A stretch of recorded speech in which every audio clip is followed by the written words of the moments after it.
भारत के बाजारों में एक नया बदलाव देखने को मिल रहा है, क्योंकि भारत के बाजारों में पहली बार चीन में बने सस्ते मोबाइल फोन्स की बिक्री अब घट रही है और भारत के लोग अब बेहतर क्वालिटी के महंगे और प्रीमियम स्मार्टफोन्स खरीद रहे हैं। चीन की 9 बड़ी स्मार्टफोन बनाने वाली कंपनियां भारत में अपने फोन बेचती हैं और इसमें शाओमी, ओप्पो, वन प्लस और रियलमी जैसे बड़े बड़े ब्रांड शामिल हैं। अभी तक भारत के बाजारों में इन सारे चाइनीज फोन्स की डिमांड सबसे ज्यादा रहती थी, खास तौर पर इनके सस्ते फोन जो 20,000 रुपए से कम की कीमत में आते हैं। और ये फोन भारत के लोगों में बहुत लोकप्रिय थे क्योंकि इनके अंदर सारे फीचर्स बहुत सस्ते में मिल जाते थे। भारत में चीन के स्मार्टफोन बनाने वाली कंपनियों का कुल रेवेन्यू 4.5% तक घट गया है और चीन के स्मार्टफोन्स की बिक्री 38% से घटकर अब 29% पर आ गई है। उनका जो मार्केट शेयर है वो 38% हुआ करता था, अब 29% पर आ गया है। भारत में अब आप ये कहेंगे कि लोग अगर चीन में बने ये सस्ते स्मार्टफोन्स नहीं खरीद रहे हैं तो लोग क्या खरीद रहे हैं? तो अब भारत में ऐसे स्मार्टफोन ज्यादा बिक रहे हैं जिनकी कीमत 45,000 रुपए से भी ज्यादा है और उन्हें प्रीमियम स्मार्टफोन की श्रेणी में रखा गया है।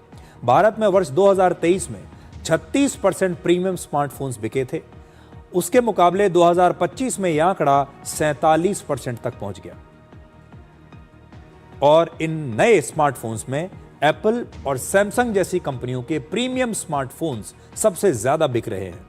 2025 में आईफोन का रेवेन्यू 18% बढ़ गया हमारे देश में और सैमसंग का व्यापार भी 12% बढ़ गया। भारत में आईफोन 16 जैसे प्रीमियम मॉडल्स की डिमांड अब लगातार बढ़ रही है।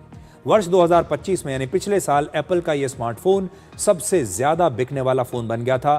तब इसने चीन की वीवो कंपनी के स्मार्टफोन को बहुत कड़ी टक्कर दी थी, जबकि आईफोन 16 की कीमत वीवो से 3 गुना से भी ज्यादा है।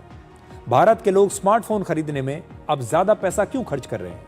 इसकी 3 बड़ी वजहें हैं। पहला, अब लोगों को ईएमआई के ऑप्शन से ज्यादा आर्थिक बोझ नहीं लगता। तो बड़ी संख्या ऐसे लोगों की है जो अच्छा फोन खरीदना चाहते हैं और उन्होंने ईएमआई से फोन खरीद लिया। अब एप्पल भी नई नई स्कीम्स लेकर आया। ये जो जितने महंगे फोन बनाने वाली कंपनियां हैं, इन्होंने भारत के लोगों को रिझाने के लिए बहुत आसान किश्तों में अपने फोन बेचने शुरू कर दिए हैं और लोग किश्तों पर फोन खरीद रहे हैं। अब जब वो किश्तों पर खरीदते हैं तो वो महंगा फोन खरीद रहे हैं। दूसरा, सोशल मीडिया के युग में लोगों को अच्छा कैमरा और लेटेस्ट फीचर्स वाले फोन चाहिए जिनकी क्वालिटी पहले से ज्यादा बेहतर हो। और तीसरा, जो महंगे फोन हैं ये अब एक सोशल स्टेटस बन चुके हैं और हर व्यक्ति, खास तौर पर हमारे देश के युवा, इन महंगे प्रीमियम फोन्स को अपने हाथ में रखना चाहते हैं, शो ऑफ करना चाहते हैं, क्योंकि ये एक स्टेटस सिंबल है। भारत में 10 करोड़ से ज्यादा लोग आज आईफोन का इस्तेमाल कर रहे हैं और इसमें 70% लोगों ने ये आईफोन ईएमआई पर खरीदे हैं।